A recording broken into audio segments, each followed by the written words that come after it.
that was an insurgency war. Now, the American citizens, we're going to be targeted because we don't follow the party line, that we're insurgents. Well, I think we're like the Viet Cong now. Hey, look, Mike, I think the real clue is when Janet Napolitano, the little butch person up there, head of the DHS, comes out and says that, well, American soldiers coming back, and how many tours were they forced to do over there? Well, we consider them possible potential terrorists. They might join anti-government groups here in America. No, these people have been in the sand dunes over there. They've seen the crap that this government has perpetrated. They're up to their eyeballs. But by no stretch of the imagination does it mean that they're going to hit the American soil, pick up a gun, and go shoot a federal official.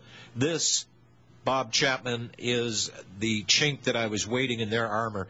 They're quaking in their boots. They understand the American people. They understand their frustration. But more importantly, they're now afraid of the American people. And they may be afraid for their very lives, for all we know. They are. Well, I think they are. And I've discussed this on other programs, and that is an extremely strong possibility. Every day we make gains against them. And people may not think so, but we're cutting them off at the pass every time. What do you think the Hannitys and Becks and Savages and even Limbaugh and that other fellow, they're all picking up on what we're saying for two reasons. Number one, they know the people are thinking this way, so they want to get some credibility. And number two, they want to preempt us by saying, well, we told you the truth too. And they want some validity. Well, they're not going to get it. The people aren't that stupid. And so the powers that control these networks, they are terrified. And they're trying to find a way to try to challenge us, if you may. And they're going to have a hard time doing it because we're trench fighters. We're street fighters, house-to-house fighters. Those are the worst kind. You can't kill people like that. They just keep on coming against you, and they know that. And, you know, you heard Paulson today. That guy was quaking in his boots. He's number one on the hit parade, and he knows it. Yeah. And so we just keep on doing what we're doing. There's no avenues left in government. You're just going to have to wait until they take the whole thing down and do what you have to do. Mike, anything else? That's about it. And thank you for taking my call, and I appreciate that. All right. Thanks for your call, Mike. Yeah, Bob, it's taken us quite some time through the dumbed-down Americans' perception. They have let the wool be pulled over their eyes. Now they're sitting there in absolute disbelief of what's going on around them. But I am still hoping. And I was doing a radio program earlier today up in Kalispell, Montana. And a guy had called in and complained, and, well, gosh, I went up to South Dakota, and I went to one of the only 40, 50 people showed up. And I said, well, what you're saying to me and what I'm hearing is that these conferences, gatherings that are taking place, I'm not going to these things for the choir. We're up to our eyeballs with information.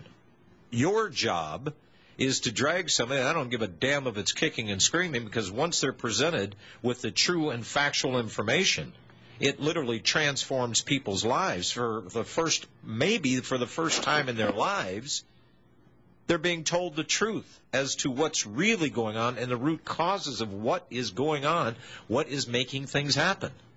And I'm with you, Bob. I mean, we're not getting this big avalanche that people are just jumping up out of their chairs right now, and you can hear the din from the pissed-off people across America right now. But it is happening. But more importantly, you folks out there that are just sitting there just taking in the information for your own personal gain, that's fine. But for God's sakes, do your jobs as informers for other Americans, to get them into the tent before they're left out in the cold and they don't know what the hell's going on. And martial law is declared in this country. Do your jobs, folks. Please, for God's sakes, act as if you have no time left, because you don't. We're looking at extinguishing the greatest country that has ever been formed on the face of this planet, and it's slipping away. We need your help. Bob, I don't want this to come down to a shooting war, but even the host on this radio station said to me today, and I didn't prompt him, and I wasn't negative on his program, he said, well, you know this is going to come down to a shooting war, don't you? This is quietly being spoken in circles around the country. Well, we'll have plenty of targets. We'll be in a target-rich environment. Yes. I hear you. All right. And we want the American military with us, and we want law enforcement with us. Yeah. And we want to work with them. You know. And if they don't work with us, well, they get a problem. Well, and I'll tell you, the ones that are jumping on board, and I am seeing just the absolute paranoia even in the local police department here. And I've made my attempt to tell these people, you better get your head out of wherever you've had it. Because you weren't born a cop, you were born an American. And by God, you're there to follow the Constitution, not violate it, and not threaten the public. The thin blue line is getting thinner all the time, and you boys don't want to go there. Trust me.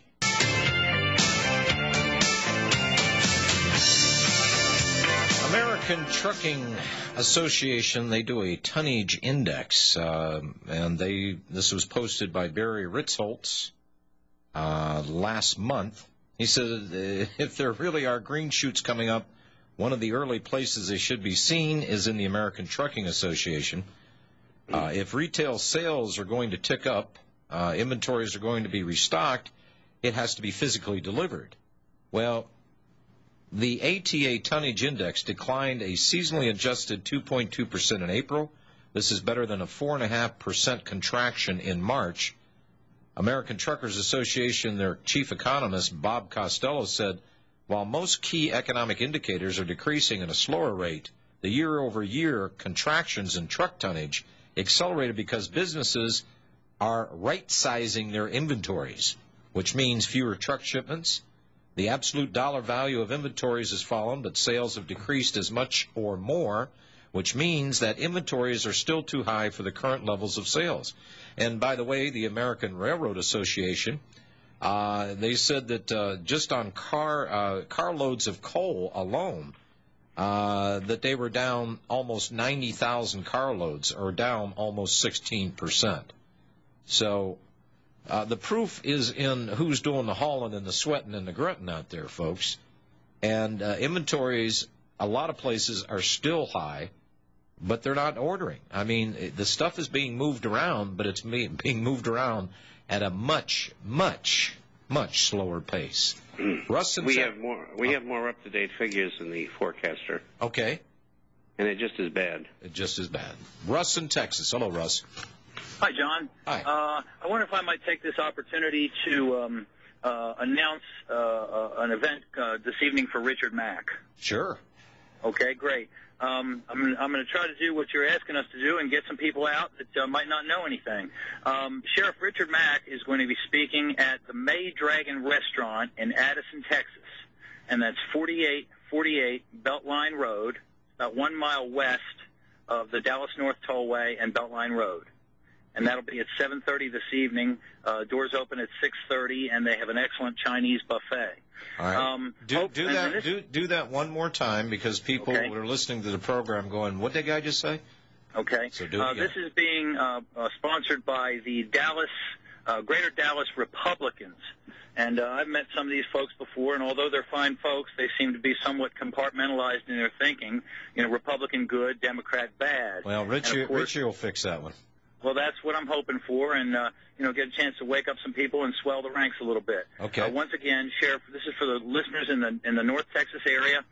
Sheriff Richard Mack is going to be speaking in Addison, Texas, at the May Dragon Restaurant, and that's 4848 Beltline Road, and that's 1 mile west of the North Dallas Tollway and Beltline Road in Addison. All right. And when I leave here, I'm going to go put out a bunch of flyers regarding that event on as many police cars as I can find at the Addison Police Station. In the hopes they'll show up. Now they're too busy doing their NLE 09 exercises. I got a question for Bob, and this event made me think about that. This is a restaurant that has not previously been a forum for Patriot speakers. And I'm wondering if that might not be a good way to hope to try to keep our local economies afloat by promoting restaurants and trying to hold meetings at places where, where local businessmen are really feeling the crunch. Well, that's what we do down here in Austin. We hold these meetings at restaurants, and the restaurant people just absolutely love it. Yes. I just looked at an email from a friend, and it showed a series of pictures in Fort Lauderdale, Florida, of businesses for lease and whatnot, and I mean, it is just absolutely huge. There's just too many businesses that are really struggling now. I wished I'd have gotten in the sign business years ago.